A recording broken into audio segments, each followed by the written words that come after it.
La manada es el hilo conductor de historias de mujeres que convergen con un mismo fin, el de alzar la voz. Soy Bayola Prat y te espero todos los domingos de 4 a 5 de la tarde a un espacio íntimo y de confianza para que liberes y expreses todo lo necesario en tu camino de sanación y poder entender tu pasado, presente y futuro, acompañadas de expertas en temas de nosotras, las mujeres.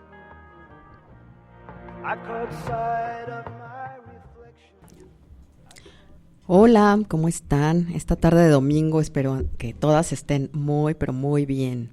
Y bueno, hoy tengo una invitada que bárbara. Me siento muy, pues es un honor tenerte aquí en cabina, María, porque pues estás haciendo muchas cosas muy importantes, muy interesantes. Y pues tengo aquí acompañándome hoy a Julieta Becerril con el tema estereotipos versus acceso a la justicia. Que mucha gente dirá, ¿y eso qué? ¿O de qué va a tratar? Y pues no, van a ver que es un tema muy interesante y muy importante para que estemos todos pues al tanto de lo que está pasando y hacia dónde va. Y pues para ello, bueno, mira, tiene Julieta, miren, auditorio, tiene una trayectoria tan rica que yo la iba a presentar, pero dije, no, mejor tú di todas las cosas en las que estás, que has hecho, para que sepan un poquito más de ti. Claro que sí, pues muchísimas gracias, auditorio, qué gusto estar aquí con ustedes. Vamos a sacarle jugo a esta hora para que nos llevemos una reflexión rica a casa y pues podamos seguir pues impactando en este tema que a todos y todas nos interesa. Miren, yo soy abogada, me dedico a temas de derechos humanos, trabajo como coordinadora académica en la Universidad de Anáhuac, México, de la Facultad de Derecho, llevo la licenciatura en los dos campus y pues para mí es un gusto porque justo el llamado que siento y que tengo en mi corazón es a transformar cómo nos vemos, cómo aprendemos de estas circunstancias que pues aquí nos reúnen, que es estas violencias de género, estas situaciones que pues uno no elige y de repente ocurren en la vida, pero pues creo que vale la pena hacer un análisis de cómo participamos poniendo algún granito de arena para que a nivel sociedad esto permanezca, ¿no? Y esto creo que es de lo que va el día de hoy, ya les iré contando. Yo pues he trabajado con víctimas en la Clínica contra la Trata de Personas del ITAM, entonces me tocó llevar varios asuntos, estuve en la segunda alerta de género de la Ciudad de México, entonces también ahí me tocó hacer visitas, ver qué estaba pasando con... La visitaduría, ¿verdad? Claro, estuve también en la visitaduría de la Comisión de Derechos Humanos del Distrito Federal, entonces me ha tocado ver cómo se está atendiendo a las víctimas cuando llegan con algún caso a pedir pues acceso a la justicia, ¿no? Entonces eso es justo lo que queremos tratar el día de hoy y pues básicamente el tema que le puse, ¿no? Que te sugerí, tú me dijiste, órale va, estereotipos contra el acceso a la justicia, porque aquí esta palabra estereotipo, que tiene un origen más de carácter sociológico y que entendemos como esas etiquetas sociales, esas ideas preconcebidas, esos prejuicios que tenemos sobre una persona por pertenecer a un grupo social determinado, pues son las que están afectando en cómo personas operadoras del sistema de justicia ven los casos cuando llegan y pues cómo les atienden para que lleguen a obtener justicia o no, ¿no? Entonces, por aquí va el tema del día de hoy. Ya no sé cómo tú me quieras ir guiando o si ya me voy como hilo de media platicándoles. No, veo que te apasiona y eso me encanta, que dominas ese tema. Ahorita que estábamos tomando cafecito y comiendo, compartiendo los alimentos, vi que de verdad es un tema que se nos va a ir la hora. Se nos va a quedar corta, vas a ver. Nos va a quedar corta, ya ves. Pues justo la intención del día de hoy es que conectemos cómo cualquier persona puede tener un estereotipo, ¿no? O sea, es muy probable que veamos a alguien en la calle y de inmediato se nos venga alguna idea a la cabeza y ya tengamos pues una idea preconcebida de esa persona. Eso nos pasa todo el tiempo, pero ahí lo importante de ver cómo afectan y pues hacer esta reflexión. Entonces, precisamente cuando hablamos de igualdad, ¿no? Sí. Cuando hablamos de derechos humanos, cuando hablamos de personas. De justicia. De justicia, ¿no? Resulta que el derecho tiene esta pregunta de ¿y cómo le hacemos con estas desigualdades que existen en la realidad, ¿no? Para atenderlas. Entonces, aquí lo interesante del tema del día de hoy es que cuando estamos frente a temas de desigualdades de género, ¿no? Entre hombres, mujeres, ahorita por mantenerme en esta visión binaria, ¿no? Que estamos trabajando de alguna manera, no me voy a meter a no binarios, pero el punto es, también les afecta, ¿no? Pero si vemos estas violencias entre hombres y mujeres, pues justo normalmente hay un desequilibrio de poder entre estos dos sexos, ¿no? Estos dos géneros. Y entonces aquí lo que ocurre es que ese desequilibrio se va acentuando y se va perpetuando por estas ideas que existen en la sociedad predeterminadas de cómo ha de ser un género y cómo ha de ser el otro, ¿no? O sea, al final, que se espera. Lo que se espera. Al final, la palabra género, ¿no? También es el rol social, ¿no? Que tiene esa persona, y entonces hay una dicotomía, dice por ahí la doctrina, ¿no? Entre las características que tiene lo masculino y lo femenino, ¿no? Lo masculino es fuerte, lo femenino es débil, ¿no? Y ahí todo el mundo me puede ir completando las frases porque se las digo y ya de inmediato vienen a la cabeza, ¿no? Entonces, hay una serie de cuestiones. Si yo pienso eso, por ejemplo, nada más por dar un ejemplo de cómo estamos ya pues materializando ese estereotipo en estas relaciones de géneros, por ejemplo, entre la debilidad y la fortaleza del hombre, pues de inmediato, cuando hablamos de que alguien es cobarde, ¿no? Pues entonces ese hombre está más asociado a lo femenino que a lo masculino, ¿no? Entonces... O alguien valiente. ¿Estás de acuerdo? Alguien valiente, ese sí es muy masculino, pero entonces salen estas frases de, ay, no seas... Y voy a poner palabras que no me gusta utilizar porque salen del colectivo para demeritar esa característica más femenina de un hombre, ¿no? Y entonces, pues ya saben qué, ¿no? Unas que empiezan no con M, con J. Mariquita, exactamente, ¿no? Con P. Exactamente. Entonces, si vamos viendo, de ahí van saliendo ideas que se tienen preconcebidas, pero normalmente haciendo a lo femenino más pequeño, ¿no? Haciéndolo menos valioso. Así. Entonces, esa es una de las cuestiones que se ve, ¿no? En cómo se viven estos estereotipos. Y entonces, pues aquí tú te puedes meter a estudiar desde la sociología, desde la psicología, el efecto que estos estereotipos tienen en las personas. Y pues, por supuesto, son graves. O sea, al final le estás etiquetando, no le estás permitiendo su desarrollo pleno, ¿no? Y ya encasillaste a esa persona de manera que la ves de una manera determinada y no le permites, pues, justo fluir como está llamada a ser, o el libre desarrollo de la personalidad. Exactamente, ¿no? Entonces, pues, ¿cuántas de nosotras no nos hemos visto en relaciones donde de inmediato crees que tienes que estar en una categoría porque pues si le vas a gustar, ¿no? Al caballero, que quieres gustarle, etcétera, pues entonces empezamos a entrar en estos estereotipos a veces de belleza, ¿no? A veces de comportamiento que ya se están esperando de nosotras, ¿no? Entonces, creo que esto queda muy claro, no lo sé, tú me dirás, cómo lo vivimos en estas relaciones. En el día a día. En el día a día. Entonces, el efecto de esta plática es ver cómo esos mismos estereotipos que todo mundo está viviendo en su cotidianidad, pues van a tener un efecto en cómo vamos al acceso a la justicia. De justicia. Procuración, impartición de justicia y por supuesto que va a tener una consecuencia, ¿no? Entonces, pues mira, justo sobre este tema, y ya lo platicamos ahorita en la comida, hay varios casos que ya han venido desarrollándose en la jurisprudencia. Yo ya te hablo en términos legales porque sé que tú ya eres más abogada que otra cosa. La vida me llevó. La vida te ha llevado a especializarte, pero pues también para que la audiencia vaya conociendo, creo que es importante que el derecho sea algo cercano a las personas, que sea algo muy social, que entendamos todos y todas. Sí, aterrizarlo, ¿no? Bajarlo de estas argot y palabras muy domingueras que tiene exactamente, el argot del derecho. Sí, a veces muy elocuentes, muy técnicas, muy especializadas, pero que luego no se comprenden, ¿no? Entonces, la intención es que podamos sentir lo nuestro, porque al final creo que en la medida en que las personas sabemos cuáles son nuestros derechos, los exigimos y los vivimos, ¿no? Y en la medida en que no, pues entonces ni por aquí enteradas, ¿no? Pero entonces, justo el tema es esto, o sea, ¿cómo le hace, quién es el responsable en primer término de, pues, que no existan, de impartir la justicia, pero que no existan violencias, que no se vivan en la sociedad?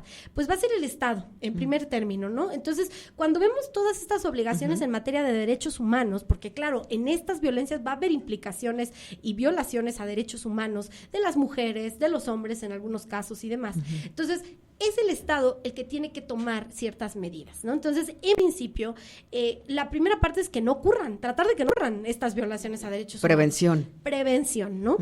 Entonces, justo aquí lo interesante es ver que los estados, en caso mexicano, ¿no? Por virtud de estas convenciones internacionales que van adoptando, en este caso la Convención Americana sobre Derechos Humanos, que es el instrumento más elevado en materia de derechos humanos de la región, ¿no? A la que pertenecemos, el sistema interamericano, están obligados a ciertas cuestiones para ir erradicando estas violencias de género y estos patrones estereotipados, curiosamente. O sea, se sabe que estos estereotipos que están enraizados en la estructura estatal, en la cultura de las personas, y tienen que irlos eliminando, ¿no? Entonces, tú ves México, que es parte de la convención, además es parte de la convención Belém do Pará, que es una convención, seguramente ya conoces, ¿no? La Convención Interamericana para erradicar la violencia contra las mujeres. Y entonces, por virtud de su artículo 7, ¿no? De esta convención, pues México está obligado a ir, o sea, las niñas y las mujeres en este país pueden crecer libres de patrones estereotipados, deben de crecer así, ¿no? Entonces, es su derecho. Es su derecho. Entonces, ¿dónde lo seguimos reproduciendo? Y aquí es donde te digo que el auditorio, yo espero se vaya con una reflexión. Pues si yo en la casa, ¿no? Porque a mí me criaron de una manera, yo los reproduzco, ¿no? Y entonces, a ver, mijito, usted no se pare de la mesa. A ver, mijita, usted sí, ¿no? Venga, vamos a servirle a su papá y a su hermanito. Si nosotras estamos reproduciendo estos estereotipos, lo replicamos, sí. Lo vamos pasando de generación en generación. Lo estamos pasando de generación en generación, ¿no? Y entonces, usted, mijito, usted no lava platos, usted, mijita, sí, ¿no? Usted sí me ayuda. Usted ve al fútbol, mijito, con su papá y su cerveza. Váyase a divertir. Váyase a divertir. Ahí es donde los reproducimos constantemente. Entonces, si replicamos estas frases que están llenas y cargadas de significados, ¿no? Que vienen de esas discriminaciones estructurales, pues entonces, ¿no? Típico que a las mujeres no nos bajan de locas, ¿no? Histéricas. Estamos histéricas, somos demasiado emocionales. Que ahí es otro estereotipo durísimo. Es durísimo. Yo en el trabajo, pues constantemente escucho, no, mujeres juntas ni difuntas, ¿no? Esas no saben trabajar en equipo, no se llevan bien, ¿no? Entonces, etcétera, etcétera. Ahí es donde las vamos pescando. Pero ¿sabes qué es lo curioso? Que los tenemos tan normalizados. Sí. Que hasta nosotras mismas las replicamos. Los replicamos y ni nos damos cuenta cuando ya se vivió uno, ¿no? Sí. Entonces, esto es lo interesante, hay que poner como que el ojo avisor, porque la invitación es de construirnos, ¿no? Entonces, vamos para allá. Pero entonces, el punto de esta historia es, hay estos estereotipos, se viven en la sociedad, y entonces, ¿qué ocurre cuando una mujer, ¿no? Ya, el Estado no pudo prevenir, y va a querer denunciar una de estas violencias, ¿no? Han habido muchos casos en la región donde llegan con el Ministerio Público, normalmente hombre, ¿no? Porque además. Es que hay que tener, esto me lo han dicho a mí muchas veces, hay que tener estómago para estudiar derecho penal, hay que tener de verdad víscera y coraje para estar ahí en las fiscalías, hay que tenerlos bien puestos, hay que tener pantalones. Entonces, las mujeres no tienen nada que hacer en las cárceles o en los ministerios públicos. Ese no es espacio para señoritas, ¿no?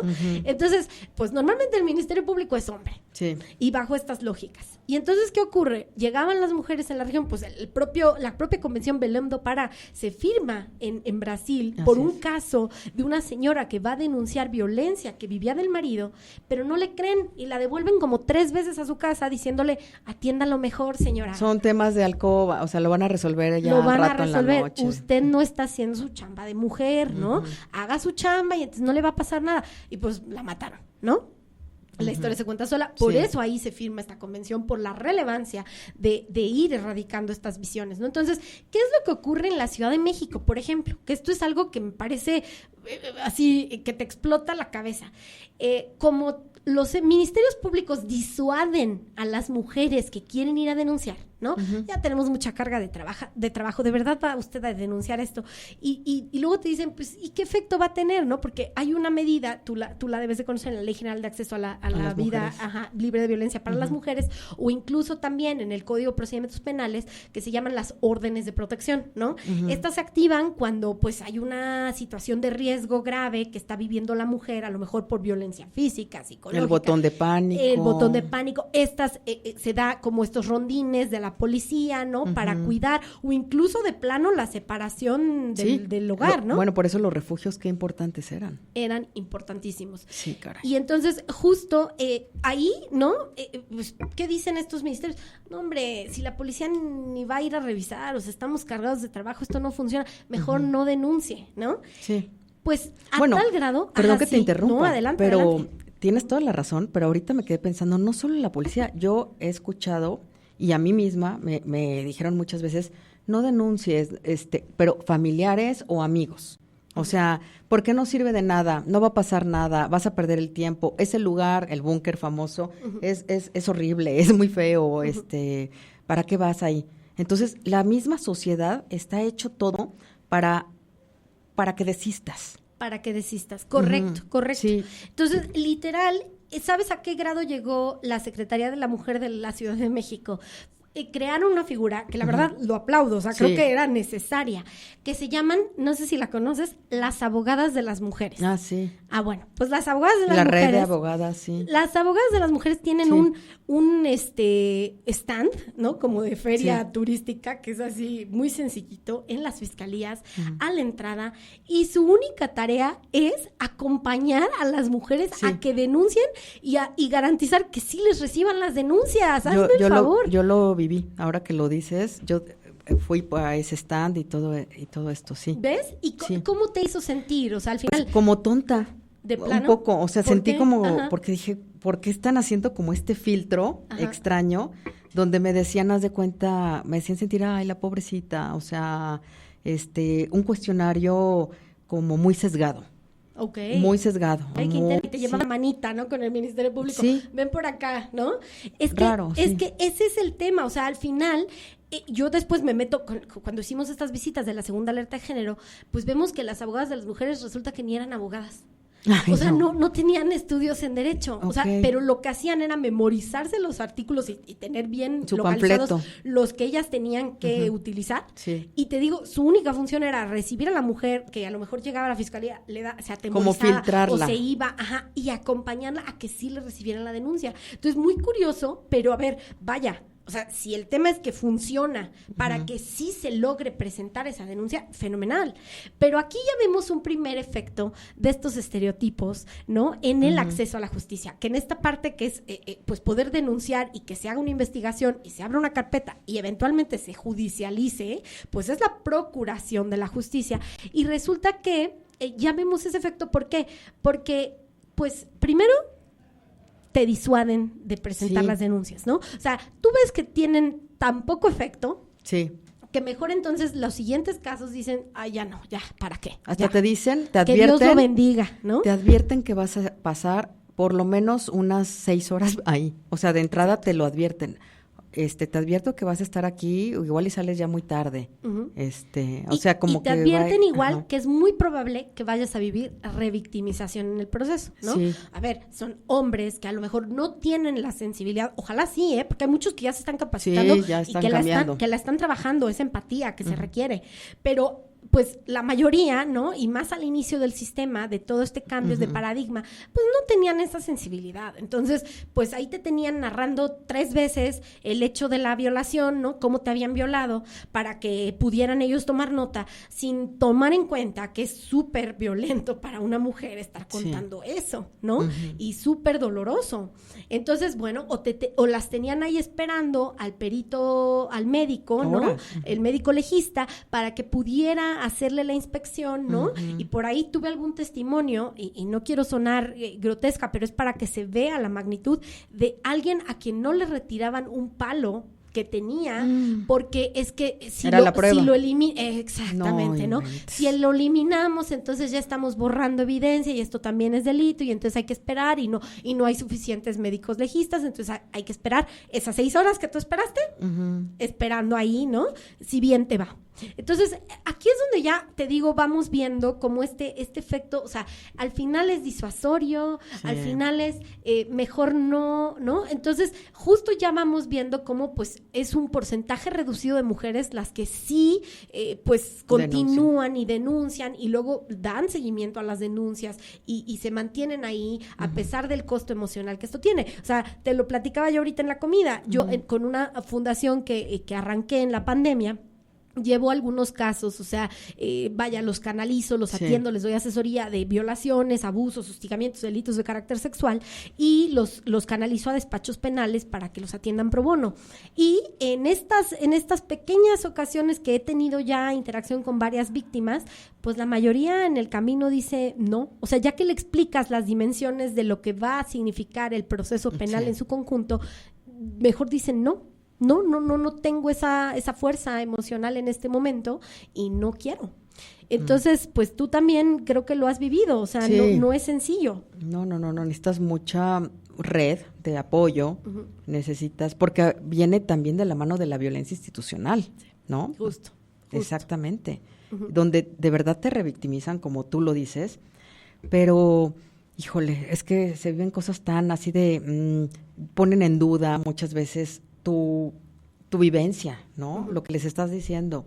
Incluso es muy sabido que cuando vas a denunciar te dan tips de que no te ves, vete vestida así o vete vestida así, te veas así, no desayunes antes para que te vean que tienes, o sea, cosas bien que no debería de ser. No debería de ser. No, ¿por qué tiene que ser así? ¿Por qué tengo que llegar golpeada o desgarrada la ropa en garras o que parezca homeless para que de verdad hagan caso, ¿no? A una situación de violencia que puede estar viviendo pues cualquier persona. Sí, pues sí. Entonces, justo este es el tema, ¿no? Ya se va viendo, creo que más claro por dónde va el tema del día de hoy, ¿no? Entonces, aquí, esto que acabas de decir de la violencia institucional, es que todo esto está completamente ligado con el tema de la igualdad y la no discriminación. ¿Por qué? Porque la discriminación, o sea, ¿qué es discriminar, no? O sea, si lo vemos desde un punto de vista jurídico, pues estamos hablando de que se le impide el acceso o el ejercicio pleno de los derechos a una persona por alguna característica que tiene, ¿no? Y entonces esto tiene un efecto jurídico en la persona, que sí, porque es de una religión y no de otra, entonces ya no le doy las mismas oportunidades que otro para el ejercicio de un derecho, ¿no? Y puede ser que se lo nulifique de manera total o simplemente a nivel parcial, ¿no? Pero el punto es que ya tuvo una consecuencia jurídica. Entonces, si vemos, en la base de estas discriminaciones están estos estereotipos y estos prejuicios que yo me creo. Y es la raíz, entonces. Es la raíz, ¿no? Entonces, cuando vemos estas violencias que ya están enraizadas, normalmente vienen de situaciones de discriminación y se estudian 4 niveles en los que se dan estas discriminaciones, ¿no? Entonces, justo vemos que para empezar entendemos que hay una discriminación estructural y que está precisamente con su nombre en las estructuras del Estado. Puede ser estructuras físicas, o sea, estamos hablando de instalaciones, o sea, y si piensas en discriminación a personas con discapacidad, ¿no?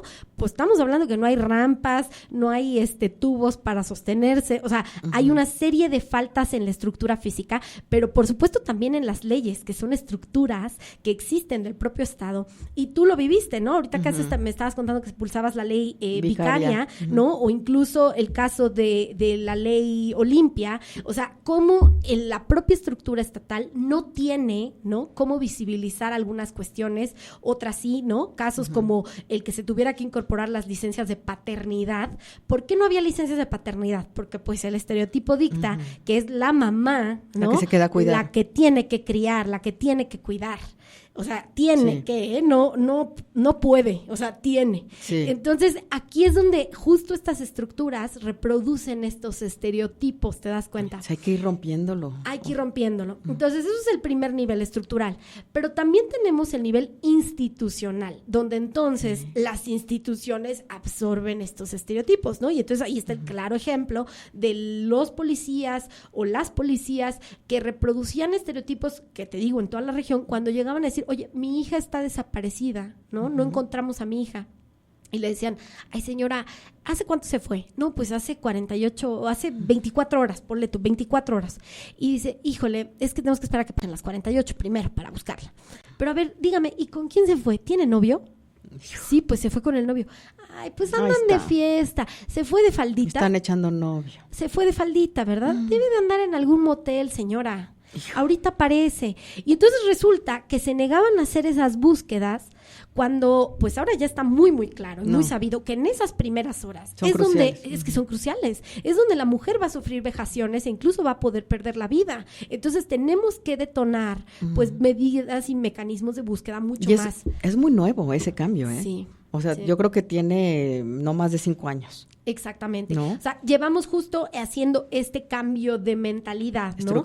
Estructural, institucional, porque entonces ahí es donde este estereotipo que te digo, ¿no? Pues la mujer es seductora por excelencia, la mujer es sensual, ¿no? Coqueta. Y es coqueta, ahí lo vemos reproducido y entonces está impidiendo que se lleve a cabo la labor, ¿no?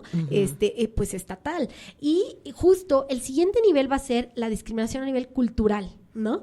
Y aquí es donde te digo, audiencia, todos y todas tenemos tarea, yo sigo teniendo, me sigo deconstruyendo día a día.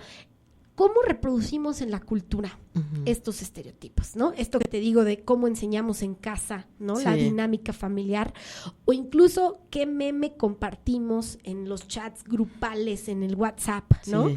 Porque si yo estoy compartiendo el meme que está reproduciendo el estereotipo, por ejemplo, ahora que se acerca el Día de Muertos, Halloween, esto de los disfraces, donde la mujer utiliza Halloween para vestirse de prostituta, ¿no? Entonces, híjole, y me dio mucha risa porque me mandan el meme de la mujer vestida de conejito y me boto de risa, es que yo estoy reproduciendo a nivel cultural el estereotipo. Tenemos que revisarnos, es una invitación a revisarnos. 100%. Yo, al menos en esa parte, ya estoy bien alerta y atenta y he tenido que salirme de varios grupos que, bueno, a veces la gente no me entiende. Digo, es que estás reproduciendo violencias y no, eso no está bien.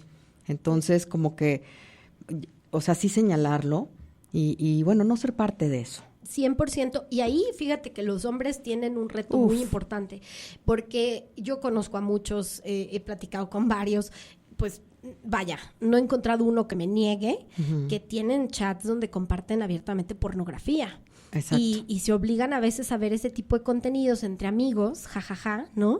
Y pues es que, ¿qué ocurre? En la mayoría de los contenidos pornográficos se observa una objetivización de las mujeres, una hipersexualización, prácticas pues que son denigrantes hacia la mujer y que pues reproducen estas fantasías de dominación del hombre y sobre las mujeres. Entonces, que ahí vienen las masculinidades tóxicas y el trato, el pacto patriarcal. Correcto. Que los invitamos a que rompan el pacto patriarcal. Correcto. Que es eso, justamente, no ser parte de eso. Correcto. Entonces, conozco ya muchos que me dicen, ¿sabes qué? Me empecé a sentir muy incómodo.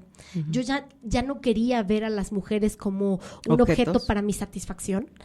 Y eso los videos parecían que me llevaban a eso. Entonces, yo ya no supe cómo salirme de ese grupo, cómo decirle a mis amigos, ya no me manden este contenido. Y más a mi favor, fíjate, con la ley Olimpia. Exacto. Donde si te mandan un contenido de carácter sexual y tú lo reproduces, ya puede ser cárcel. Estás cometiendo un delito, ¿no? Sí. Que está ahí ya contemplado. Entonces, recibirlo, transmitirlo, reproducirlo es delito, ¿no? Sí. Cuando es un contenido íntimo de una persona que no desea, ¿no? Que se ha visto. Y entonces, pues creo que me comentabas un caso muy novedoso, ¿no? De alguien que incluso está recibiendo este tipo de violencia ya de inteligencia artificial, exactamente, ¿no? la semana pasada la tuvimos de invitada. Te voy a compartir ese podcast porque estuvo muy interesante. Se habló todo lo que ha vivido desde hace ya tiempo en redes sociales, pero desde mayo ya con la inteligencia artificial, donde le crearon una cuenta de OnlyFans utilizando pues su cara y sus rasgos, pero completamente alterando, modificando y dejándola desnuda, y entonces están hasta monetizando. Wow. Está muy fuerte, está muy fuerte. Pues entonces, ahí es donde te digo, a nivel cultural, tenemos una responsabilidad todas y todos, todo el tiempo, para estar justo detectando. Y no quiero que se vuelva algo fiscalizador, que incomode las relaciones humanas. Ni mojigato tampoco. No, para nada. No es la intención, ni mucho menos. Pero sí creo que a veces, sin darnos cuenta, estamos... siendo parte del problema. Entonces, ese es el tema, ¿no? ¿Cómo ponemos nuestro granito de arena? Porque los niños, las niñas, niñes, juventudes, ya nos están mirando y están aprendiendo de nuestras conductas. Y esa generación ya está adquiriendo, ¿no? Estos rasgos. Por ahí hay varios experimentos sociales. Por ahí hay un video buenísimo de YouTube donde pusieron a niños de 3, 4, 5, 6 años a decir qué muñeco era el bueno y qué muñeco era el malo, ¿no? Y era uno de color de tez blanca, digamos, y uno de tez morena, y resulta entonces que el niño asociaba la maldad con el muñeco moreno. Y entonces dices, ¿de dónde sacó esa idea el niño? Bueno, pues de los adultos.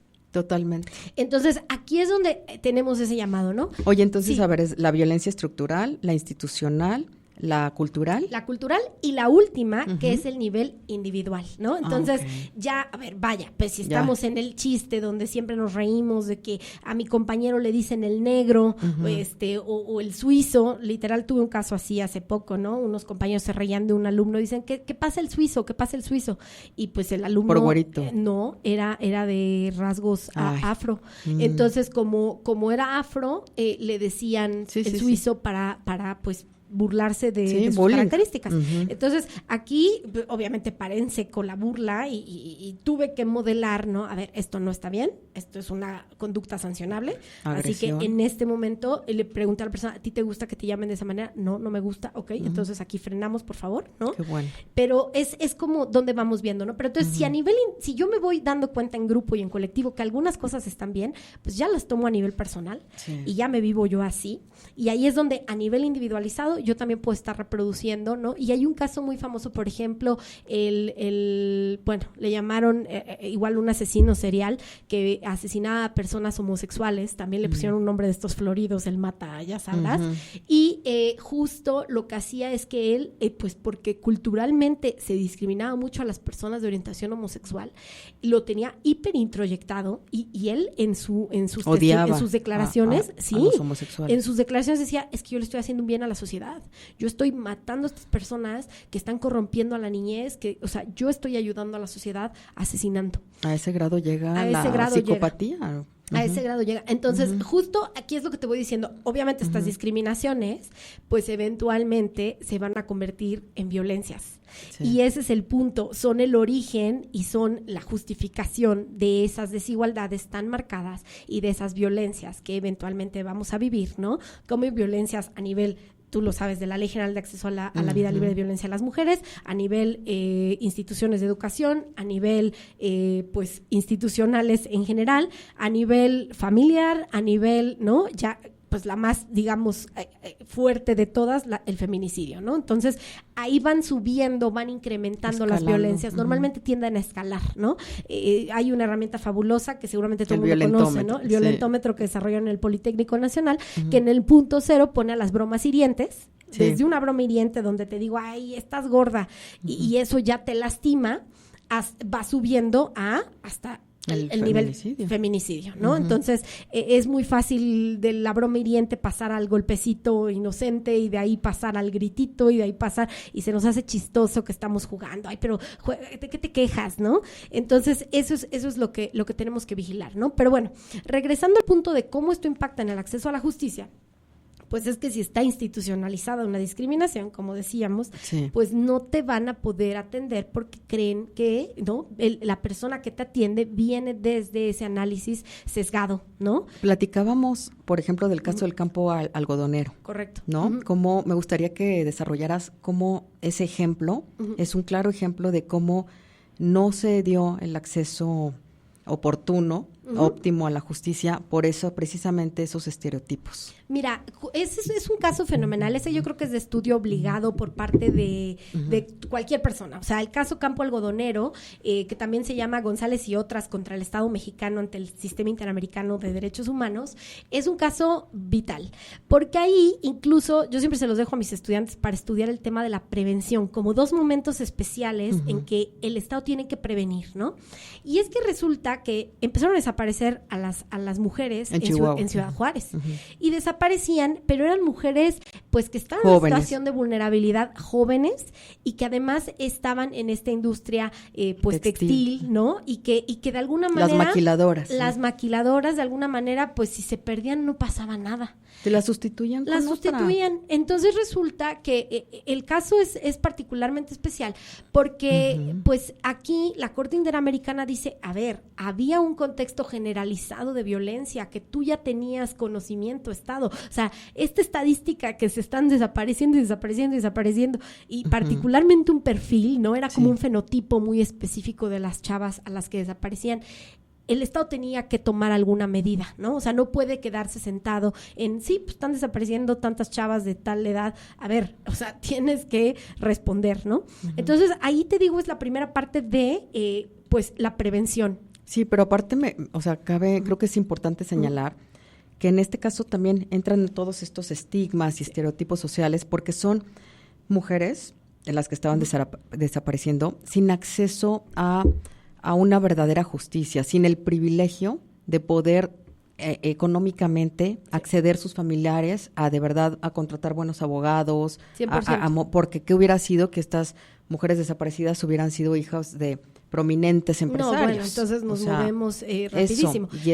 Completamente, eso también va a tomar un papel muy importante. Exacto. Pero lo que te digo de la prevención es que primero es este contexto generalizado y luego hay un segundo momento donde hay una víctima, ¿no?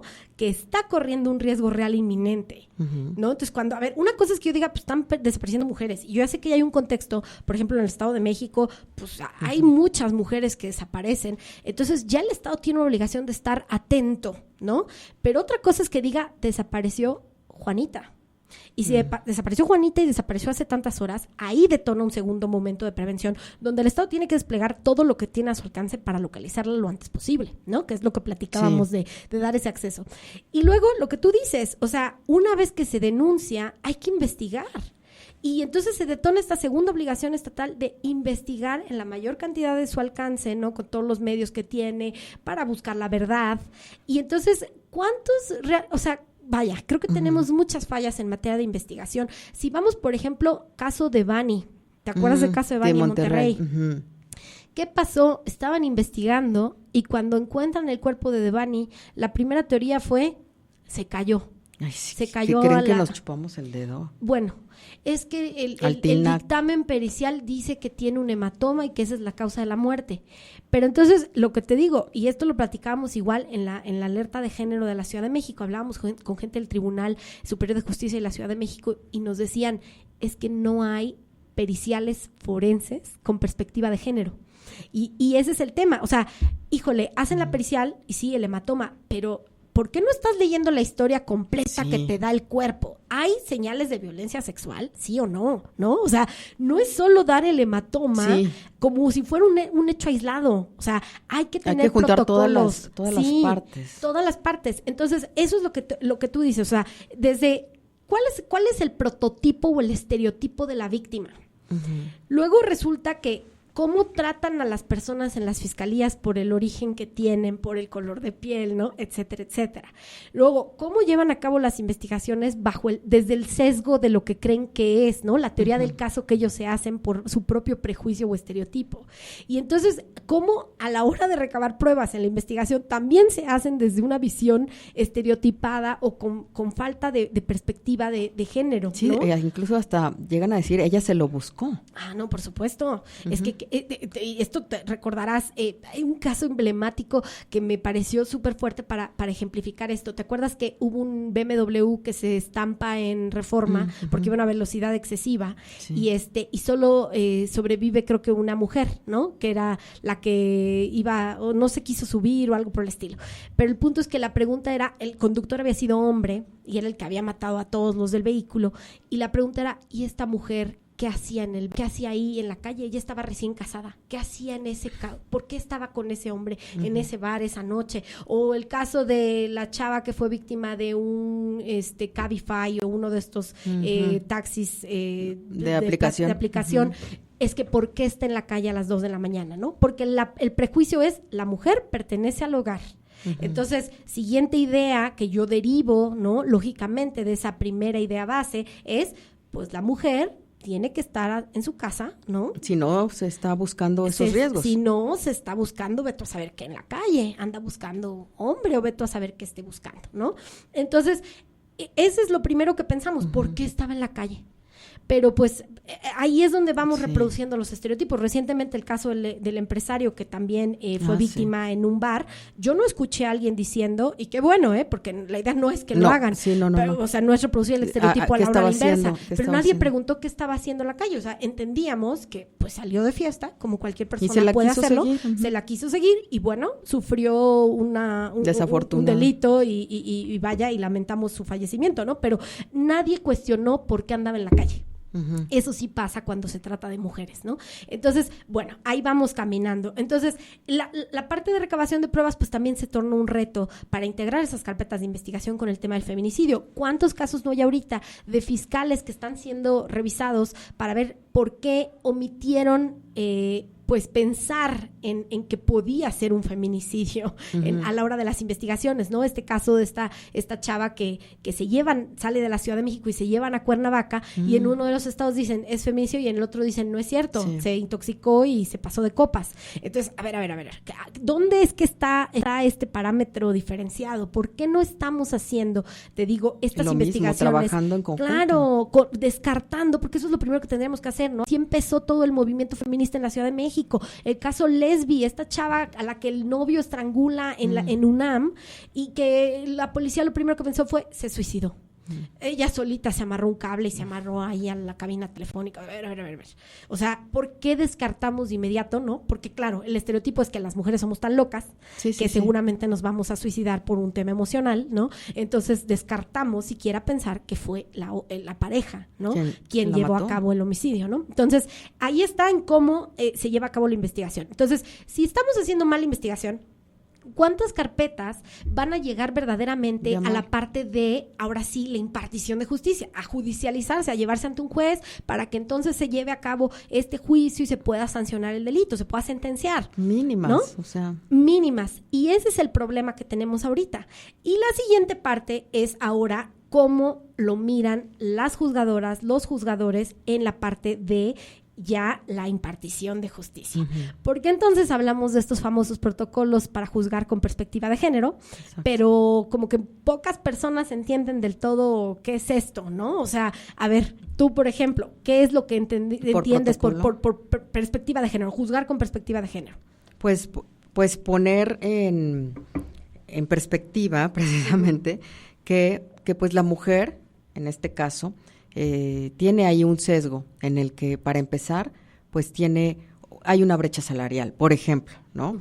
O sea, ver todas estas características que atañen tanto a la mujer como al hombre, que el hombre también tiene ahí sus temas de, el hombre tiene que ser el proveedor, o sea, todas estas circunstancias que las causales en las que se le meten a cada uno por el género con el que nació, ¿no? El sexo biológico que se le fue asignado, y entonces ya vienen estos sesgos. Pues sí, o sea, justo va por ahí. O sea, el tema es que como juzgadora, como juzgador, yo me quite mis propios sesgos para empezar. Lo que yo ya creo que tal vez es porque mis estereotipos, yo fui criada en Oaxaca y entonces yo estoy acostumbrada, ¿sí me entiendes? Quito yo mi sesgo. En mi familia siempre se hacía así. ¿Estás de acuerdo? Quito yo mi sesgo y miro de manera objetiva los hechos que se me presentan. Okay, esa es la primera. Pero una pregunta, ¿Sí? Julieta, ¿para ello existe como algún tipo de manual? Sí.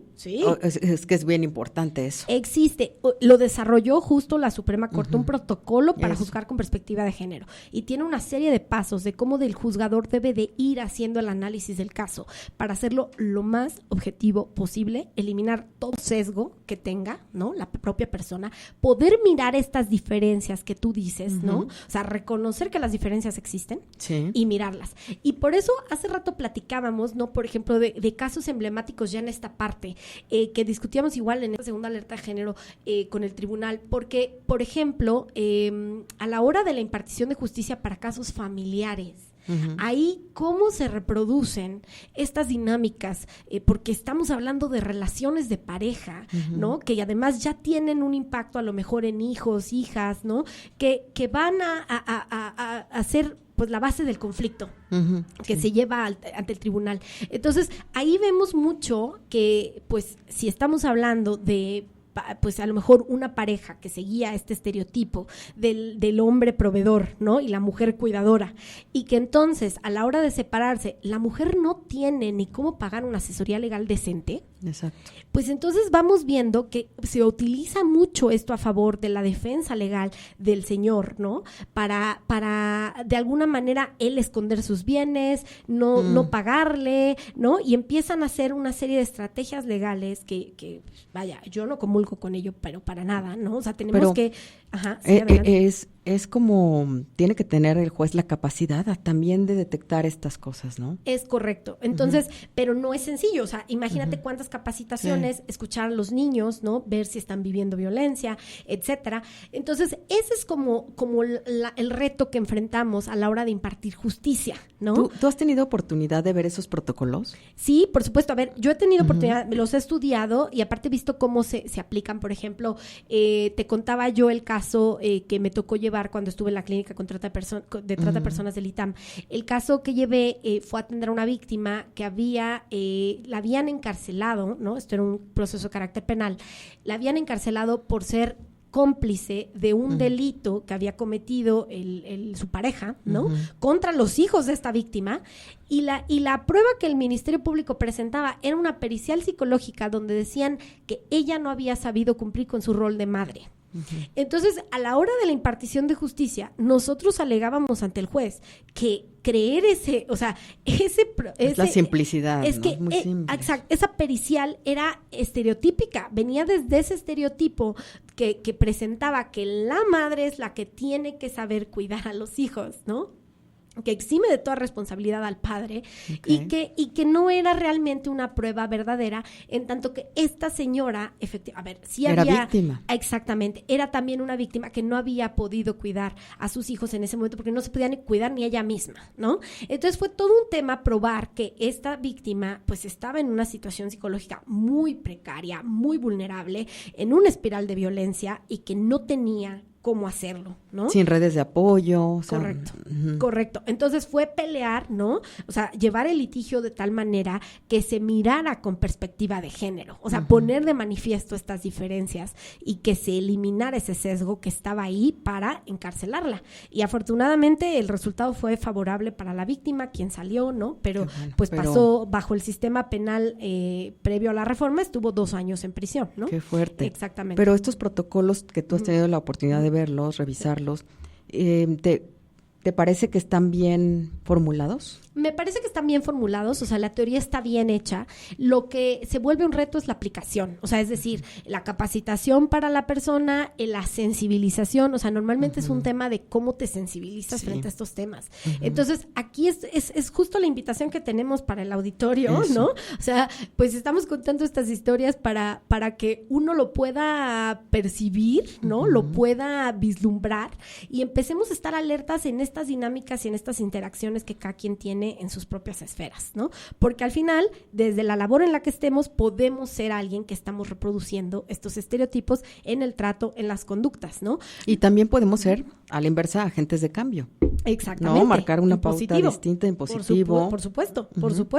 Entonces, justo por ahí va, dicen los psicólogos que hay un ABC de las emociones. O sea, yo tengo un pensamiento, de inmediato se me detona una emoción a nivel interior y de inmediato actúo, ¿no? El A es el pensamiento, B la emoción, C la acción. Entonces, cuando yo tengo un pensamiento que surge de un prejuicio, ¿no? Esta mujer está loca. De inmediato la emoción que puedo sentir a lo mejor es un rechazo, un asco, repudio. Un repudio, y entonces mi acción va a ser tratarla de manera hostil, ¿no? Y entonces así es como ni nos damos cuenta, a nivel interno se nos detona el A, B, C, y así lo estamos viviendo día a día. Entonces, ¿cómo estoy yo? O sea, ¿qué pensamientos permito que estén en mí, ¿no? Y reproduzco porque los creo ciertos sin haberlos cuestionado. Y eso es lo interesante. O sea, vamos a cuestionar esas ideas que traemos preconcebidas porque así nos las transmitieron. Qué interesante. Ahorita, mientras decías estas últimas ideas, pensé que ese ya es tema para otra plática y otro programa. Imagínate cómo puede la inteligencia artificial eventualmente suplantar a lo mejor muchas de estas decisiones porque no intervienen esos pasos de pensar, sentir y accionar. O sea, ¿puede ser más objetiva? Probablemente, no lo sé. Pues fíjate que justo es a la inversa. La inteligencia artificial, uno de los mayores problemas que tenía para funcionar era la cantidad de estereotipos que reproducía. ¿Por qué? Wow. Te voy a decir por qué. ¿Cómo se alimenta? Claro, se alimenta de lo que las personas humanas estamos buscando, estamos diciendo. Ya trae un sesgo. Entonces reproducía estos sesgos polarizados que nosotros vivimos en la realidad. Entonces yo de verdad luego les hago el ejercicio a los niños, a mis alumnos, y les digo, a ver, busquen bebé bonito en internet. Y cuando tú buscas bebé bonito en imágenes, te salen preponderantemente bebés caucásicos. Sí, como ¿no? el bebé Gerber estereotipado. Bebés Gerber estereotipados. Mira, ya, súper evidente. Y cuando buscas bebé feo, pues te salen bebés afros. Y se me hacen tan bonitos. A mí igual, o sea, yo igual un bebé asiático me parece espectacular, o sea, a mí cualquier bebé me parece bello, ¿no? O sea, es al final una persona humana, pero ¿por qué el algoritmo, no? ¿Por qué el motor de búsqueda? Pues porque viene desde una creación humana que reproduce esta idea estereotipada. Entonces, ahí es donde tenemos que poner el ojo. Ahora, justo ya para ir cerrando. Sí, ¿no? Oye, qué bien calculado lo tienes porque tenemos 5 minutos, entonces para ir cerrando y también que nos compartas dónde te pueden encontrar. Ah, claro que sí, no, es el don de ser maestra y de bárbara. Tener el ojo al reloj. Justo, pues veíamos esto, ¿no? Si en la impartición de justicia también se reproducen estos estereotipos, pues al final la sentencia pues va a tener esa consecuencia donde no logré yo llegar a una condena porque pues no creo que esto realmente sea como me lo están planteando, ¿no? Entonces, ¿cuántas condenas has visto tú por feminicidios en este país? Pues las contamos, yo creo que todavía con las manos, los dedos de las manos, ¿no? Y entonces, eso es lo interesante, o sea, todavía nos cuesta trabajo cómo se representan estos delitos en los medios de comunicación, ¿no? O sea, veía yo noticias y cosas y luego hasta parecen más bien, en lugar de estar diciendo ocurrió un feminicidio y lo grave que es esto, parecen manuales de cómo asesinar a una mujer, ¿no? Porque lo presentan desde el morbo de, uy, la mató y la dejó tirada y le hizo esto. Y dices, ah, caray, ¿por qué no están? ¿Desde dónde ¿Desde dónde lo están reproduciendo, no? Exacto. Entonces, eso es lo que tenemos que cuestionar y pues ver justo que estos estereotipos, si nosotros los seguimos perpetuando desde nuestra vida diaria, pues van a seguir teniendo este efecto en también cómo se lleva a cabo todo este acceso a la justicia. Entonces, creo que, no sé si hasta aquí quedó claro, si se pudo exponer bien el tema, ¿sí? Clarísimo y con ganas de más, además, porque pues en otra ocasión entra en el tema de los demás estereotipos de pues estos sectores no binarios. Ah, claro, ¿no? O sea, pues que también imagínate, o sea, qué complejo. Es que de verdad nos da para estudiar estos temas desde la sociología, desde la antropología, desde la psicología. O sea, estos temas desde las teorías feministas, ¿no? O sea, dan para mucho, ¿no? Y a mí, yo encantada si me vuelves a invitar. Por supuesto. Pero la verdad, pues me pongo a la orden de quien quisiera profundizar en el tema o hacer alguna pregunta o, pues, ¿por qué no? También dar un comentario. Claro. Yo muchas veces he expuesto estos temas. O canalizar a alguien. Claro, canalizar a alguien, etcétera. Y pues bueno, yo sigo reconociendo que no estoy al 100 deconstruida, ¿no? Al final soy producto de esta sociedad y estoy activamente tratando de visibilizar esas fallas y transformarme, ¿no? El otro día una alumna me decía que se quería salir de clase por un dolor menstrual y a mí me cuesta trabajo todavía pensar que alguien se pueda salir de clase por un dolor menstrual, ¿no? Entonces me dijo una alumna: maestra, ¿y la perspectiva de género? Y le dije: tienes razón, o sea, cada quien sabe a qué nivel es su dolor, claro, y si le es incapacitante o no le es incapacitante. Entonces, no por favor, juzgar, alumna, sí, si te sientes mal, tú me dices si te quieres retirar. Y me dijo: no me quiero, fenomenal, ¿no? O sea, pero estamos todavía bajo este reto, aprendiendo, sí, ¿no? Y pues ir creciendo para vivirnos de maneras, pues que sean comunitarias, de construcción de paz. Al final eso es lo que queremos. O sea, en mi caso particular, yo creo que ninguna mujer quiere vivirse en un conflicto legal, quiere vivirse en un dolor eterno, ¿no? Buscando justicia. O sea, queremos vivirnos en paz, en sociedades en libertad, en paz, sí, en desarrollo pleno, integral, felices.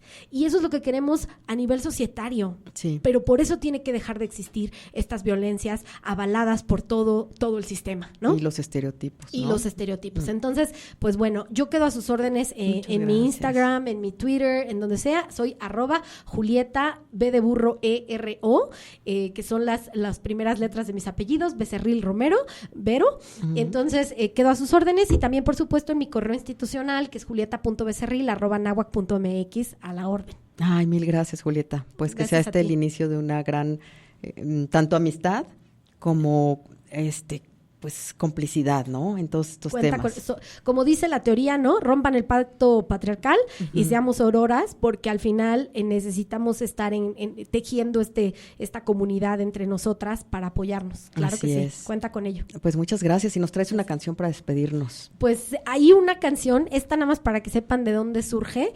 Desde mi adolescencia, pues yo iba a un colegio de puras mujeres, la escuchamos y nos movió mucho para visibilizar justo la violencia de género. Yo tenía 17, 18 años, 16 por ahí, me impactó y justo movió un trabajo ya de mis amigas y yo para hacer toda una exposición en torno a cuál era este fenómeno y padre. Entonces pues desde ahí lo traigo muy marcado y es una canción que creo que refleja mucho de la situación que muchas mujeres viven y que no debería de existir. Ay, pues adelante. Se las dejamos. Muchas gracias. Gracias a ti.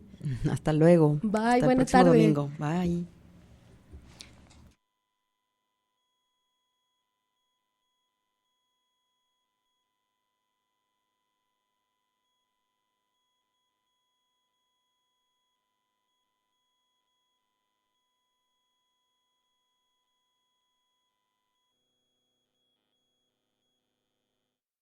Here's something that's pretty...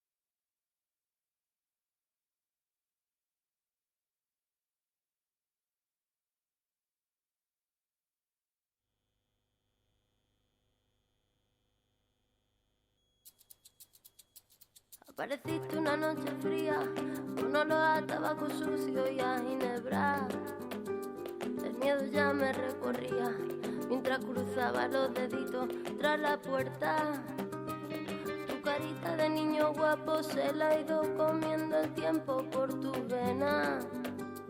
Y tu inseguridad machita se refleja cada día en mi lagrimita. Una vez más no, por favor, que estoy cansada y no puedo con el corazón. Una vez más no, mi amor, por favor, no grites que los niños duermen. Una vez más no, por favor, que estoy cansada y no puedo con el corazón. Una vez más no, mi amor, por favor, no grites que los niños duermen. Voy a volverme como el fuego, voy a quemar tu puño de acero y del morado de mis mejillas saldrá el valor pa' cobrarme las heridas. Malo, malo, malo eres, no se daña quien se quiere, no. Tonto, tonto, tonto eres, no te pienses mejor que las mujeres. Malo, malo, malo eres, no se daña quien se quiere, no. Tonto, tonto, tonto eres, no te pienses mejor que las mujeres. El día es gris cuando tú estás y el sol vuelve a salir cuando te vas. Y la penita de mi corazón yo me la tengo que tragar con el fogón. Mi carita de niña linda se ha ido envejeciendo en el silencio. Cada vez que me dices puta, se hace tu cerebro más pequeño. Una vez más no, por favor, que estoy cansada y no puedo con el corazón. Una vez más no, mi amor, por favor, no grites que los niños duermen. Una vez más no, por favor, que estoy cansada y no puedo con el corazón. Una vez más no, mi amor, por favor, no grites que los niños duermen.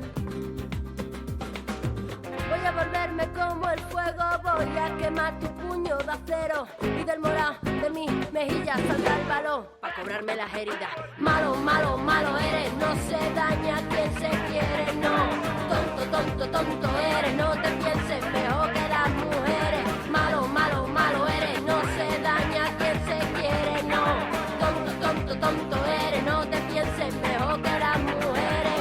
Voy a volverme como el fuego, voy a quemar tu puño de acero y del morado de mis mejillas saldrá el balón pa' cobrarme las heridas. Malo, malo, malo eres, no se daña quien se quiere, no. Tonto, tonto, tonto eres, no te